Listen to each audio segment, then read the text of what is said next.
No início do século I depois de Cristo, o povo judeu vivia um período de grande agitação e expectativa. Nesse cenário, a terra de Israel estava sob o domínio do Império Romano.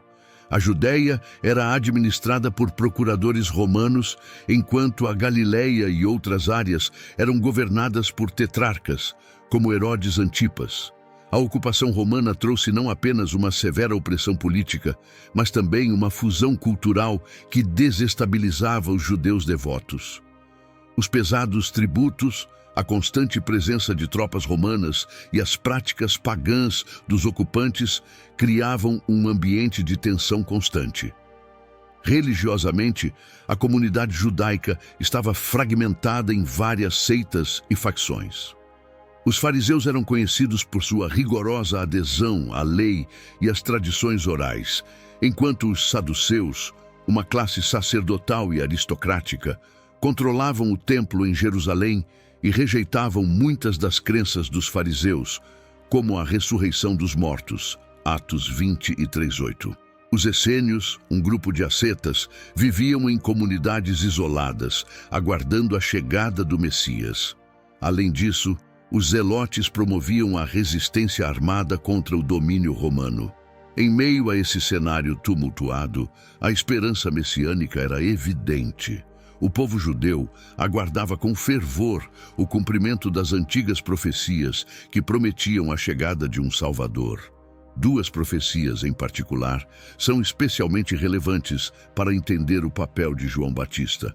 A primeira é encontrada em Isaías 43. Uma voz clama: "No deserto preparem o caminho para o Senhor. Façam no deserto um caminho reto para o nosso Deus." Esta passagem prevê a vinda de um precursor que prepararia o caminho para o Messias, chamando o povo ao arrependimento e a retornar a Deus. A segunda profecia importante está em Malaquias 3:1. "Eis que eu envio o meu mensageiro que preparará o caminho diante de mim. E de repente virá ao seu templo o Senhor a quem vós buscais, o mensageiro da aliança a quem vós desejais." Aqui, Deus promete enviar um mensageiro para preparar o caminho para a vinda do Senhor, reforçando a ideia de que um precursor anunciaria a chegada do Messias. Diante dessas profecias, a expectativa messiânica atingiu seu ponto culminante. O povo judeu, exausto de tanta opressão e corrupção, ansiava pela chegada do Messias, que prometia libertação e restauração. Muitos acreditavam que o Messias seria um líder tanto político quanto militar, alguém que libertaria Israel do domínio romano e restauraria o reino de Davi, como indicado no segundo livro de Samuel 7:16.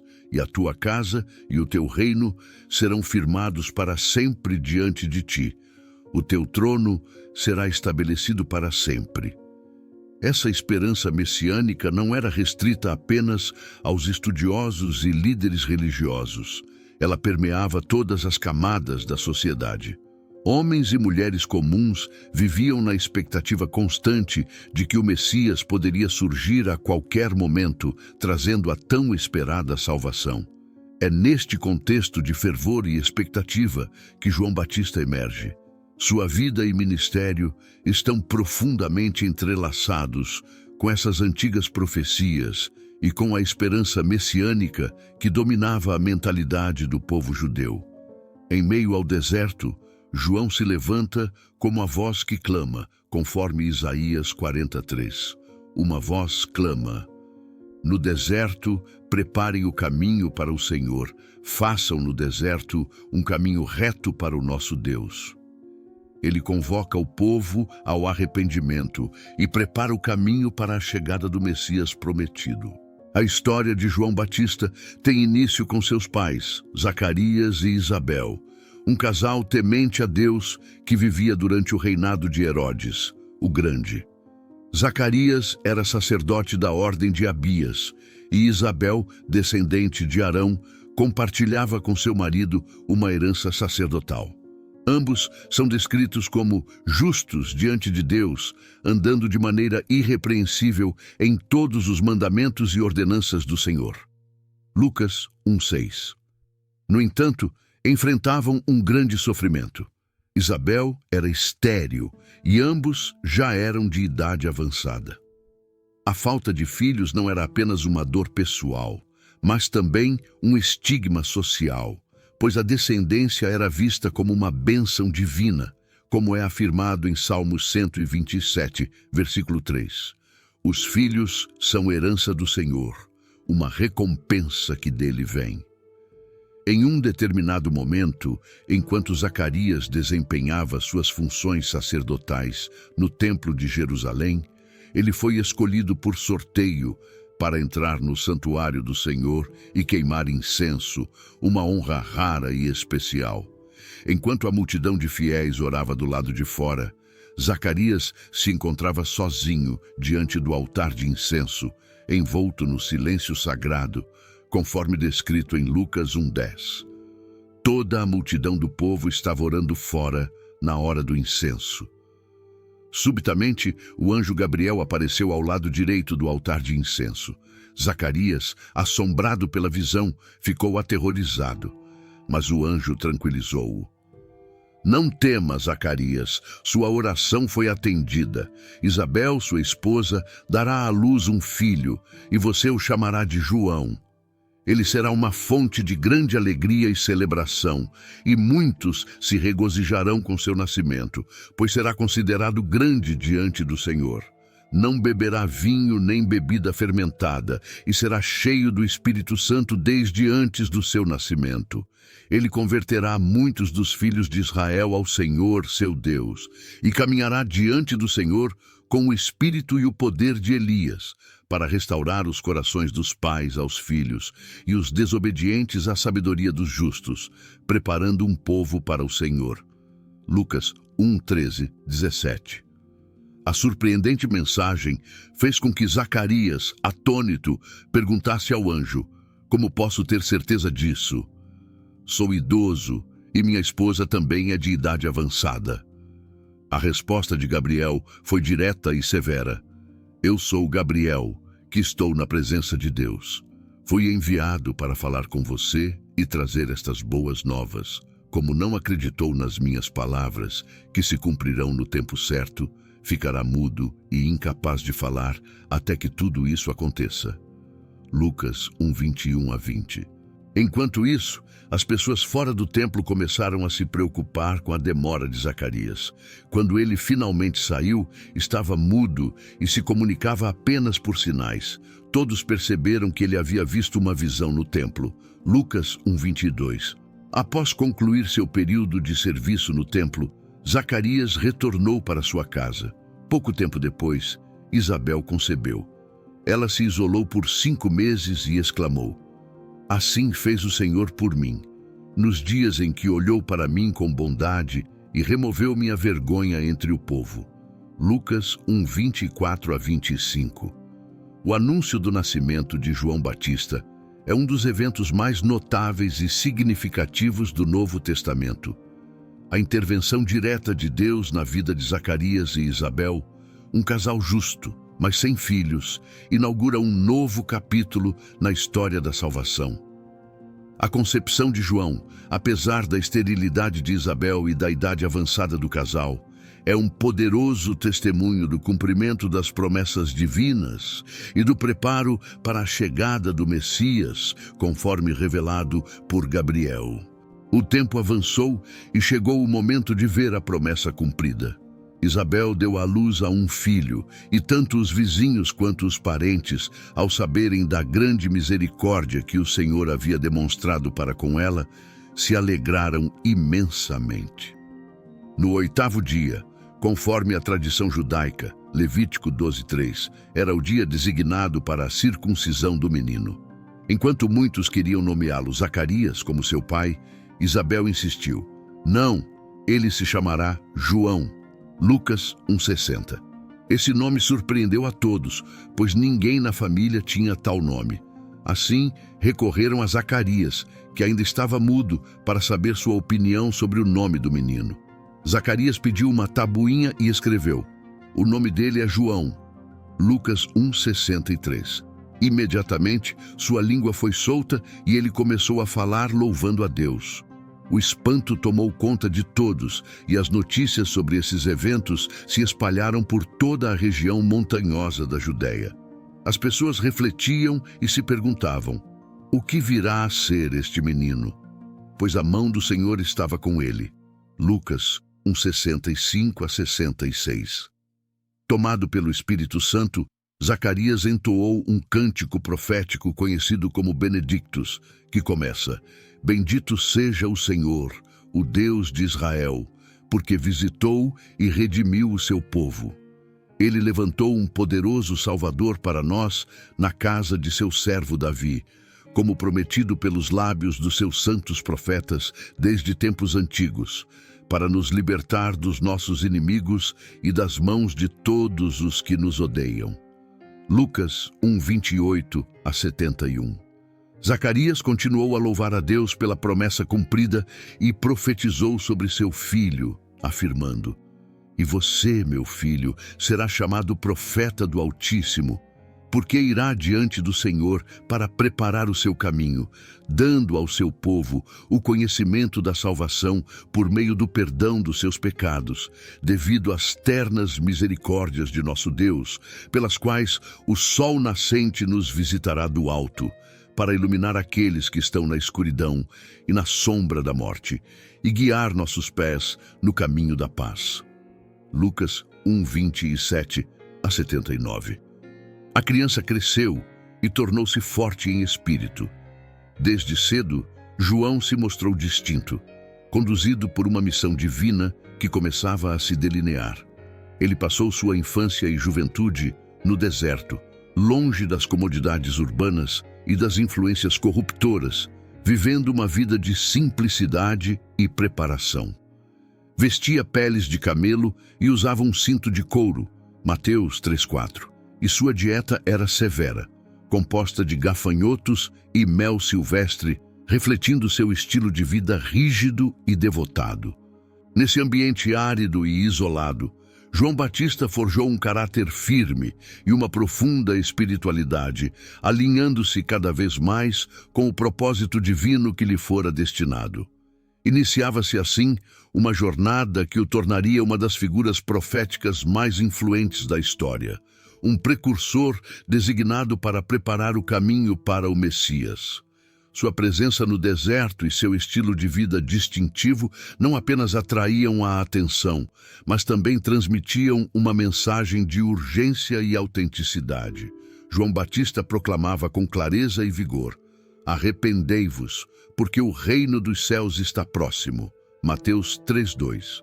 Com uma voz forte e convicta, ele convocava as multidões a transformar suas vidas, a renunciar aos seus pecados e a se voltar para Deus. Embora não pregasse nas grandes cidades, mas às margens do Rio Jordão, pessoas de Jerusalém, da Judéia e da região ao redor do Jordão vinham a ele. Mateus 3:5. João oferecia um batismo de arrependimento, imergindo aqueles que confessavam seus pecados nas águas do Jordão, um ato que simbolizava a purificação e o renascimento espiritual, preparando-os para a iminente chegada do Messias. Marcos 1:4. O ministério de João não se restringia apenas ao ato do batismo. Ele também desafiava a hipocrisia e a injustiça. Quando via muitos fariseus e saduceus procurando ser batizados, ele os confrontava severamente, chamando-os de raça de víboras e questionando quem os havia advertido para escapar da ira futura. Mateus 3:7. João exigia frutos dignos de arrependimento genuíno, alertando que não bastava reivindicar a descendência de Abraão, pois Deus poderia erguer filhos a Abraão, até mesmo das pedras. Mateus 3:9. Ele advertia que o machado já estava à raiz das árvores, e toda árvore que não produzisse frutos bons seria cortada e lançada ao fogo. Mateus 3:10, sublinhando a urgência da transformação pessoal e a necessidade de uma verdadeira mudança de coração. Um dos aspectos mais notáveis da pregação de João Batista era sua proclamação da chegada do Messias. João compreendia que sua missão era preparatória, e ele declarou: Eu vos batizo com água para arrependimento, mas aquele que vem após mim é mais poderoso do que eu, de quem não sou digno de carregar as sandálias. Ele vos batizará com o Espírito Santo e com fogo. Ele tem a pá na mão e limpará a sua eira, recolhendo o trigo no celeiro, mas queimará a palha com fogo que nunca se apaga. Mateus 3:11-12. Com essas palavras, João anunciava um batismo superior, não apenas de arrependimento, mas de transformação profunda através do Espírito Santo, que traria tanto purificação quanto julgamento. Portanto, João Batista teve um papel fundamental como precursor do Messias, preparando o povo para uma transformação espiritual essencial. A intensidade de sua mensagem, a sinceridade de sua vida e a clareza de sua missão atraíam grandes multidões e marcavam o início de uma nova era espiritual para Israel. A expectativa messiânica que João alimentava estava prestes a se concretizar com seu ministério, preparando o caminho para a revelação de Jesus, o tão esperado Salvador. O encontro entre João Batista e Jesus no Rio Jordão é um dos eventos mais significativos do Novo Testamento. Quando Jesus veio da Galileia para ser batizado por João, este hesitou inicialmente. Reconhecendo a santidade de Jesus e a inadequação de um batismo de arrependimento para ele, João disse: "Eu é que preciso ser batizado por ti e tu vens a mim." Mateus 3,14. Contudo, Jesus insistiu: "Deixe assim por agora. Convém que assim façamos para cumprir toda a justiça." Mateus 3,15. Relutantemente, João consentiu. Ao ser batizado, enquanto Jesus emergia das águas, ocorreu algo extraordinário. Os céus se abriram e João observou o Espírito de Deus descendo em forma de uma pomba e pousando sobre Jesus. Mateus 3,16. Uma voz dos céus proclamou: "Este é o meu Filho amado, em quem me comprazo." Mateus 3,17. Esse evento foi uma clara confirmação divina da identidade e da missão de Jesus. E João Batista, como testemunha ocular, compreendeu a importância e a magnitude desse momento celestial. Pouco tempo depois, João Batista fez mais uma declaração poderosa sobre Jesus, desta vez diante de seus próprios discípulos e dos presentes ao seu redor. Ao avistar Jesus se aproximando, ele exclamou: "Eis o Cordeiro de Deus que tira o pecado do mundo." João 1:29. João explicou que este era o mesmo de quem ele havia falado. "Depois de mim, vem um homem que é superior a mim, porque já existia antes de mim." João 1:300. João admitiu que inicialmente não reconhecia Jesus como o Messias, mas que Deus lhe havia revelado a verdade, dizendo: "Aquele sobre quem você vir o Espírito descer e permanecer, esse é o que batiza com o Espírito Santo." João 1:13 e 33. Ao testemunhar o Espírito descer sobre Jesus durante o batismo, João afirmou: "Eu vi e testifico que este é o Filho de Deus." João 1:34. A designação de João para Jesus como o Cordeiro de Deus não era apenas uma identificação de sua natureza messiânica, mas também uma indicação de sua missão sacrificial. Na tradição judaica, o cordeiro era um símbolo de expiação pelos pecados do povo, e ao referir-se a Jesus dessa forma, João estava antecipando o papel redentor de Jesus, conforme descrito em Isaías 53:7. Ele foi oprimido e afligido, mas não abriu a sua boca, como um cordeiro foi levado ao matadouro. A confirmação divina durante o batismo, com o Espírito Santo descendo em forma de pomba e a voz do céu declarando: "Este é o meu Filho amado, em quem me comprazo." Mateus 3:17. Foi um momento de revelação profunda para todos os presentes. Para João, esse evento foi a realização de tudo o que ele havia pregado e esperado. Ele percebeu que seu próprio papel estava concluído, pois havia preparado o caminho para alguém muito mais grandioso. Esta revelação também serviu como uma transição para seus seguidores, orientando-os a seguir Jesus, o verdadeiro Messias. Este encontro às margens do Rio Jordão consolidou a conexão entre João Batista e Jesus, demonstrando que João era o precursor, o mensageiro que preparava o caminho, e Jesus, o Messias prometido e Filho de Deus, que traria a redenção ao mundo. A interação entre eles marcou o início do ministério público de Jesus, inaugurando uma nova era na história da salvação. Porém, nem toda história culmina em um final feliz. João Batista, conhecido por sua retidão e bravura, não hesitou em denunciar a corrupção e a imoralidade, independentemente da posição ou do poder dos responsáveis. Entre os principais alvos de sua reprovação estava Herodes Antipas, tetrarca da Galileia e Pérea. Herodes havia se casado com Herodias, a esposa de seu meio-irmão Filipe, um ato que João condenou publicamente como ilegítimo, afirmando: "Não te é permitido viver com ela." Marcos 6,18. O desafio de João à autoridade de Herodes Antipas foi uma ousadia considerável, especialmente considerando o temperamento volátil e o poder absoluto do tetrarca. Instigado por Herodias, Herodes não suportou as críticas e mandou prender João. Assim, João Batista foi encarcerado na fortaleza de Maqueronte, uma prisão isolada e sombria, localizada nas colinas desertas da atual Jordânia. Sua detenção não foi apenas uma tentativa de silenciá-lo, mas também um reflexo da ameaça que sua mensagem representava para os poderes estabelecidos. Durante o tempo no cárcere, João Batista enfrentou um período de profunda introspecção e, possivelmente, de dúvida. Mesmo na prisão, João continuou a interagir com seus discípulos, que o visitavam e atualizavam sobre os eventos fora das paredes da cela. Ciente de que seu tempo estava se esgotando, João desejava confirmar se sua missão de preparar o caminho para o Messias havia sido cumprida de forma adequada. Ele enviou alguns de seus discípulos para fazer uma pergunta crucial a Jesus: "És tu aquele que haveria de vir, ou devemos esperar outro?" Mateus 11:3.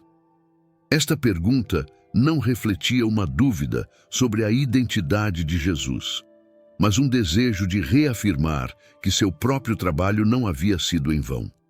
Os discípulos de João foram até Jesus e transmitiram a mensagem de seu mestre.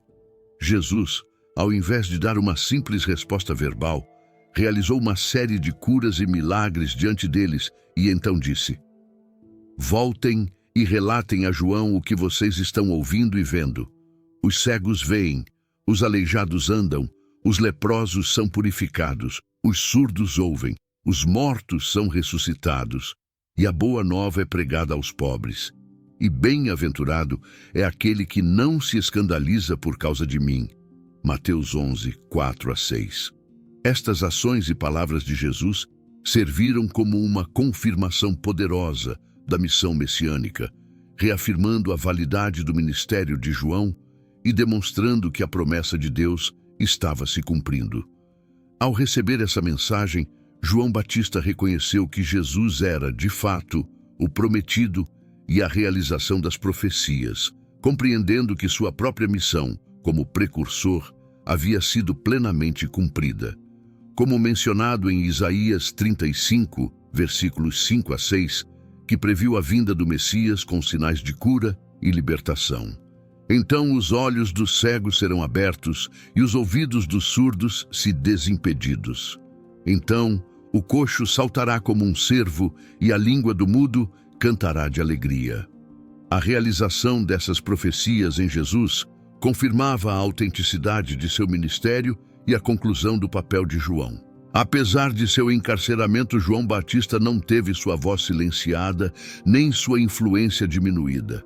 Seus discípulos continuaram a honrar e divulgar seus ensinamentos, e sua bravura ao enfrentar Herodes permaneceu como um testemunho de sua integridade e força moral.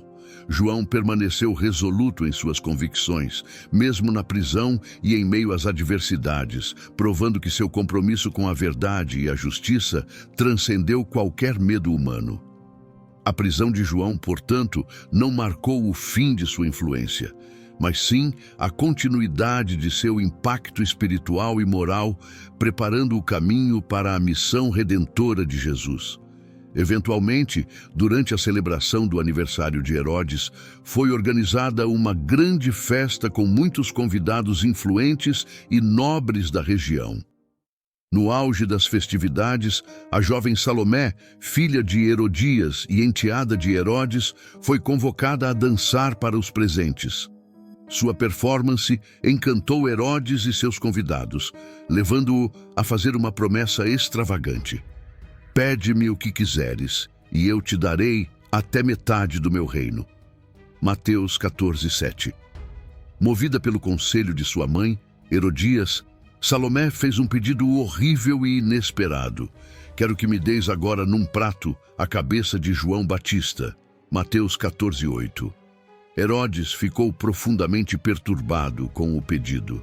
Embora temesse João e reconhecesse sua justiça e santidade, Herodes se viu obrigado a cumprir a promessa feita diante de seus convidados por orgulho e para manter sua palavra. Imediatamente após o pedido de Salomé, Herodes deu ordens para que um executor fosse à prisão e decapitasse João Batista. No sombrio calabouço da fortaleza de Maqueronte, João foi cruelmente executado. Sua cabeça foi colocada em uma bandeja e entregue a Salomé, que a levou à sua mãe, Herodias. Este ato brutal representou a culminância da vingança de Herodias contra João por sua denúncia pública do casamento dela com Herodes. Após a execução, os discípulos de João, que continuaram fiéis ao seu mestre, buscaram o corpo com grande reverência e tristeza.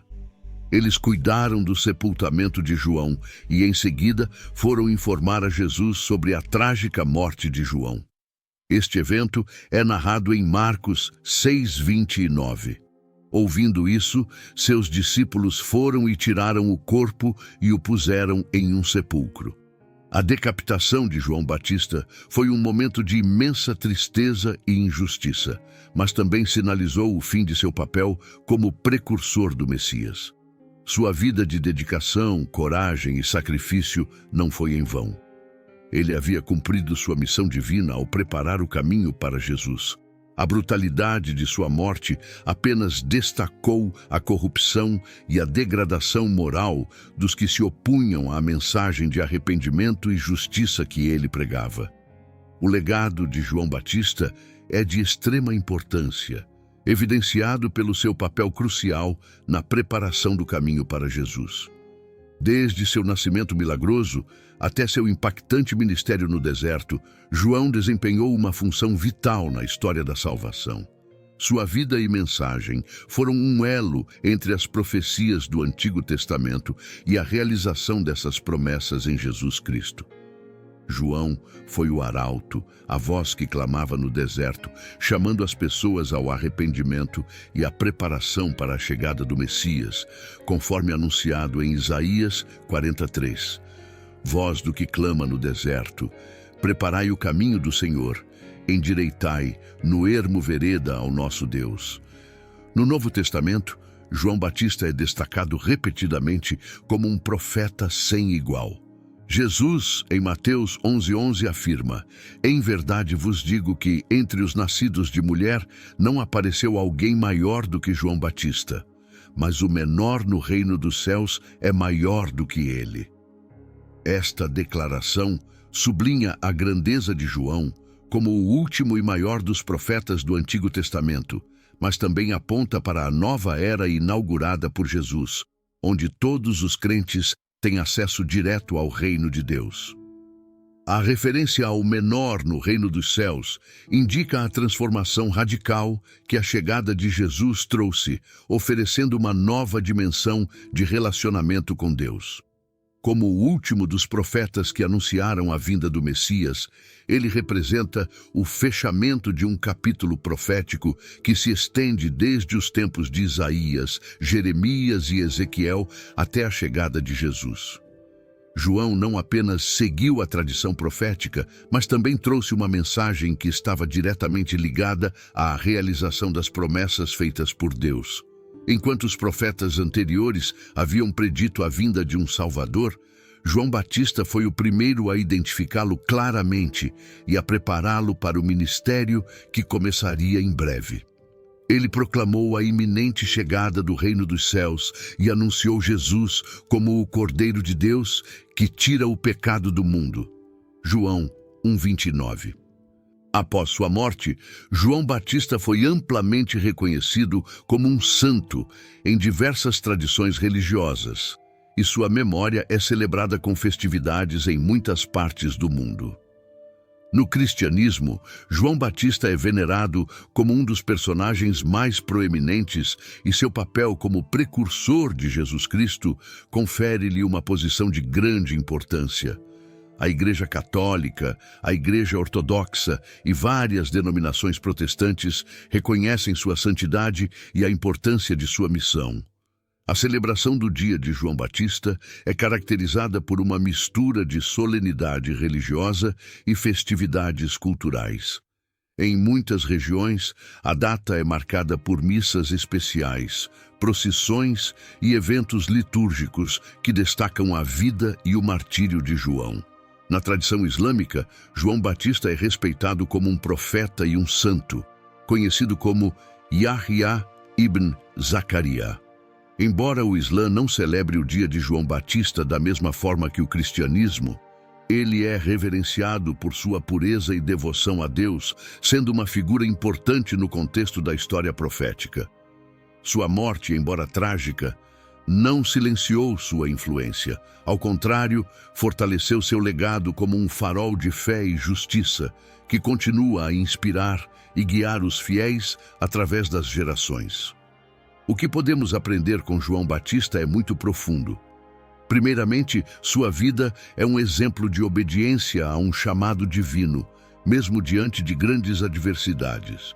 Ele não hesitou em cumprir sua missão, apesar dos riscos pessoais.